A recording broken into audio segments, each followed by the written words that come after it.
Om Swastiastu, pemirsa Bali TV, kembali saya Nyoman Winata, redaktur pelaksana harian Bali Pos, menjumpai Anda dalam Bali Pos Talk, masih dalam rangkaian persembahan Bali Brand, di mana kelompok media Bali Pos menganugerahkan Bali Brand kepada pengusaha dan UMKM yang ada di Bali yang sudah memberikan inspirasi, kemudian bergerak cukup lama ya di bidang bisnis untuk kebangkitan ekonomi Bali, kemudian konteksnya dalam masa pandemi Covid ini. Dan ini saya ada di Pot Coklat, jadi dan saya akan mewawancarai Ibu Gusti Ayu Agung Indah Trimavo. Ya, sebenarnya beliau juga tidak hanya bisnismen, ternyata juga orang politik. Tapi kita hari ini kita bicara politik ya Bu, ya. Kita bisa tentang Pot Coklat ini. Nah, kita sama dulu narasumbernya Om Swastiastu, Bu Agung, Napi, Gatra, Kenange. Tetap semangat ya Bu ya. Semangat selalu. Dan tambah cantik nih sebenarnya. Bu Agung, kalau kita bicara tentang Pot Coklat gitu ya. Ya. Di ejanya apa? Pot atau pot gitu ya? Namanya cukup unik nih kalau menurut saya. Bisa diceritakan dulu munculnya nama ini, Ibu mulainya dari kapan Ibu? Jadi nama ini namanya Pot Coklat. Pot itu artinya buah kakao. Itu namanya pot bahasa Latinnya. Terus uniknya dari bahasa pot ini kalau dibolak-balik tetap pot. Karena kan POD. Kalau dibalik tetap pot dibaca dari sini. Biasanya kita kalau selfie kan jadi kebalik, kalau pot jadi nggak kebalik. Jadi di situ kita namanya Pot Coklat karena memang simple dan memang artinya juga related pada coklatnya itu sendiri dan mengedukasi, dan itu makanya kita tentuin Pot Coklat. Pot Coklat gitu ya. Dimulainya dari tahun berapa dan apakah memang awalnya memang tertarik pada coklat? Kalau tertarik pada coklat, bagaimana cerita awalnya? Jadi Pot Coklat ini didirikan di tahun 2010 kira-kira, dan itu lahirnya di Desa Carangsari, Petang, Kabupaten Badung, di mana itu adalah tempat kelahiran kakek dan orang tua saya. Nah, di Carangsari itu awalnya di tahun 1995 kami keluarga mendirikan pariwisata berbasis alam dan adventure. Ya, kayak rafting, mulai ada bersepeda gunung dari tahun 95-96 ya. Terus juga berjalan trekking di pedesaan dan di hutan. Nah, setelah di 2010 ini suami saya punya ide untuk bikin pengolahan coklat. Nah, dia tadinya melihat coklat itu justru di Papua. Sempat ke Papua melihat buah coklat, jadi nggak tahu kalau itu sebenarnya coklat.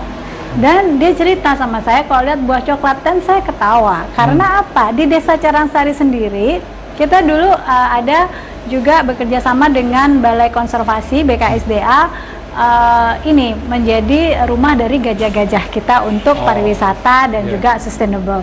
Nah, justru karena tidak terawat, kita melewati pedesaan, itu buah coklatnya pada berjatuhan di tempat trekking gajah, sama gajah diinjak. Nah, suami saya itu dia aslinya Australia, sekarang udah WNI. Dia tidak sadar kalau itulah buah coklat. Hanya dia dari melalui ke Papua, lihat, kasih tahu itu coklat, terus dia bilang dia tahu buah coklat nggak ada kok di desa kita. Di desa malah ada, di desanya. Iya, itu. Dan juga kalau saya secara pribadi sih ya, menyemangati untuk melahirkan ide pengolahan coklat dari hulu ke hilir ini. Karena apa? Kalau kita di luar negeri jalan-jalan, mereka itu selalu pengen bawa oleh-olehnya itu yang paling gampang coklat. Coklat Europe biasanya kan di Belgium, di Swiss, coklat Australia. Sementara mereka sendiri belum pernah melihat yang namanya buah coklat. Tapi kita beli di sana dengan harga 3 kali lipat per kilo dari raw material. Jadi kita mulai trial dan error, research, dan jadilah Pot Coklat itu sampai sekarang. Berarti kalau mulai proses trial and error mulai dari katakanlah dari nol sebenarnya dari Ibu ya. Nol. Itu berarti berdasarkan pengalaman saja buah gitu. Coklat loh. Hanya buah coklat saja. Dari nggak tahu. Mending kalau saya kan tahu. Kalau dia yang bikin suami saya nggak tahu. Buahnya aja dia baru tahu. Gitu ya. Sampai bisa menjadi produksi kayak sekarang, termasuk packagingnya diolah sendiri. Dan kalau boleh tahu pabriknya juga Ibu sendiri atau memang? Pabriknya itu didirikan di tempat kita mendirikan pariwisata Oh, yang berbasis di alam di Carangsari Carangsari. Itu Oh, memang ya. lahan keluarga. Nah, memang kita arahkan di situ dulu. Karena apa? Secara marketing, secara pemasaran, True Bali Experience atau Ayung River Rafting itu kan berdiri sudah 95 dari tahun 95. 95 ya? Awal 90 awal lah ya. Ya. Udah biasa mendatangkan turis pariwisata. Wow. Dan itu jumlahnya banyak. Walaupun nggak ada yang desa Carangsari itu bukan desa pariwisata kayak Ubud, Gianyar, Betul. tapi kita create spesifik target yaitu berwisata alam. Nah, kalau misalnya pot ini barang baru istilahnya kita bikin di daerah yang khusus hanya untuk pot, kan agak susah ngangkat marketingnya. Iya. Jadi sekaligus menjadi tambahan produk, tambahan destinasi di tempat aktivitas yang lama. Sampai kita berdiri sendiri dan bikin pabrik yang lebih besar yang khusus pot itu di Mengui, di Binong. Ya, karena memang secara zonasi Memang di sana, Bu ya? memang di sana. Kalau di desa kampung kami di Carangsari, di Petang itu kan bukan tempat pengolahan atau industri. Jadi kita ikutilah arahan pemerintah. Baik. Kalau sampai sekarang saya melihat di belakangnya juga ada banyak sekali ya jenis. Ada sudah berapa dari awal sampai sekarang sudah berapa jenis coklat ini yang kalau pot coklat sendiri kita punya 2 material basic. Satu istilahnya yang sudah diolah ya, dark coklat yang dia lebih pekat, yang konten coklatnya lebih banyak. Dan milk coklat yang dia lebih ringan, lebih milky dan lebih sweet. Sama ada satu pure white coklat, coklat tapi putih. Nah, gimana itu diambil dari minyak dan lemaknya itu sendiri. Nah, jadi dari keseluruhan 3 basic rasa ini kita kembangkan menjadi hampir 18 sampai 20. Jadi apa aja? Coklatnya ini satu yang murni memang hanya coklat dengan konten persentase yang berbeda. Misalnya ada kontennya 80%, konten coklatnya 60%, sampai dia jadi kadar coklatnya hanya ada putihnya aja lemaknya. Nah, jadi ada juga yang kita combine dengan kearifan lokal kita, hasil bumi kita. Contohnya apa? Bunga rosella. Rosella itu kan di Munti Gunung dihasilkan.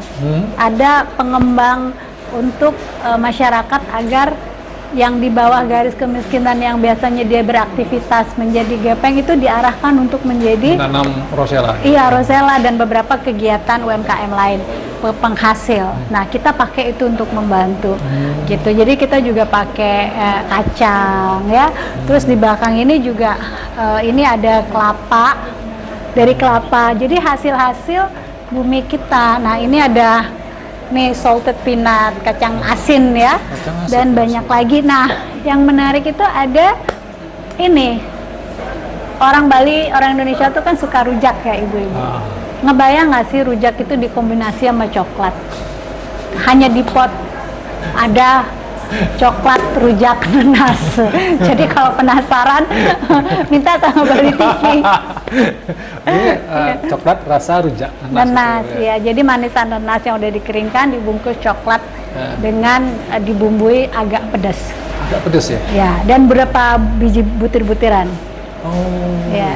Berarti itu memang ada nanasnya Pak Bu ya? Memang ada manisan nanasnya. Dulu bentuknya benar-benar nanas, cuma karena kita kesulitan supplier manisan nanas yang besar-besar, jadi ada yang butiran itu yang kita olah.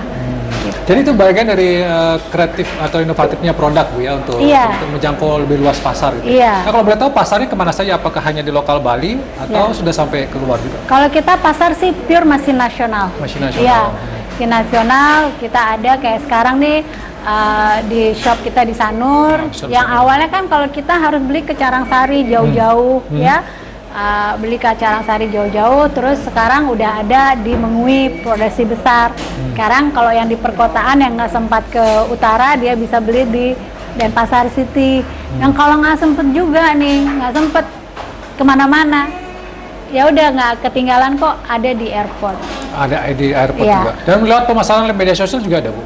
Dari online saja ada juga? Oh iya, online kita kencang, apalagi dalam pandemi ini stay home ya, zaman udah 2 tahun yang lalu. Kalau nggak ada marketing atau penjualan secara online, mungkin kita nggak survive. Jadi lumayan online yang membantu paling tidak untuk survive. Berarti dari pandemi memang ada dampak yang cukup luar biasa, Bu, ya? Besar. Kita dulu waktu pertama pandemi, konsumen kita itu don't know what to do. Sometimes mereka pikir pandemi ini hanya akan tutup seminggu, 2 minggu, 3 minggu, ternyata terus kita dibalikin berupa barang. Yang kadang-kadang mereka penyimpanannya matiin lampu duluan, jadi kan rusak. Jadi banyak kita kasih untuk charity. Waktu itu banyak banget ininya. Tapi sekarang sudah mulai agak kita udah mulai produksi lagi. Dulu sempat stop produksi hanya menjual produk yang ada. Makanya kita bilang beli satu gratis satu gitu. Sekarang udah mulai produksi, barang yang lama sudah habis. Ya. Bu, kalau boleh tahu bahan bakunya sendiri coklatnya memang dari Bali atau ada dari? Ada dari Jembrane, ada. Di Bali memang ya? Iya, Bali dan Indonesia. Indonesia ya. Iya. Kalau ada kurang dari Jembrane, kita ada dari nasional gitu. Ya. Tapi artinya tidak kesulitan bahan baku ya kalau coklat? Tergantung, mungkin karena sekarang pandemi ya, jadi masih bisa. Cuman nanti kalau misalnya ini ya alangkah lebih baiknya kalau komoditi coklat itu produksinya lebih ditambah, karena jangan lupa Indonesia ini juga penghasil coklat kalau nggak salah nomor 5 di dunia. Artinya apa? Negara-negara Eropa, negara-negara Barat yang tidak menghasilkan coklat, kakao, buah tapi dia menghasilkan pabrik coklat, belinya di mana? Indonesia, Brazil, atau di mana? Jadi nggak cuma menyuplai coklat aja, tapi menyuplai luar. Jadi bisa-bisa kita rebutan sama mereka ya. kalau bisa kekurangan bahan baku juga nanti. Iya. Baik, Ibu, Bali Pos atau kelompok media Bali Pos sudah mempersembahkan Bali Brand. Nah, mungkin kita minta sedikit tanggapan Ibu di Bali Pos Talk ini, Bu Agung, tentang penganugerahan ini kepada pot coklat. Bagaimana tanggapan Ibu? Iya.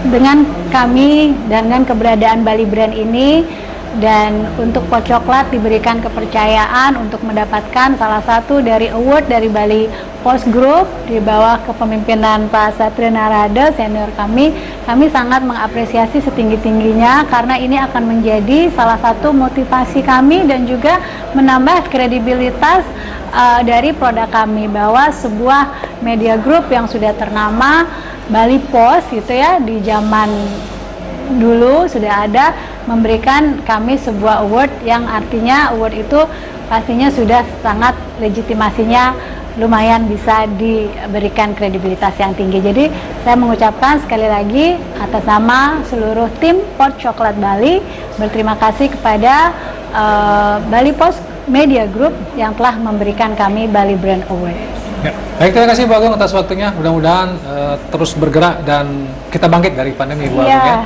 Sama-sama. Karena itu harapan kita bersama.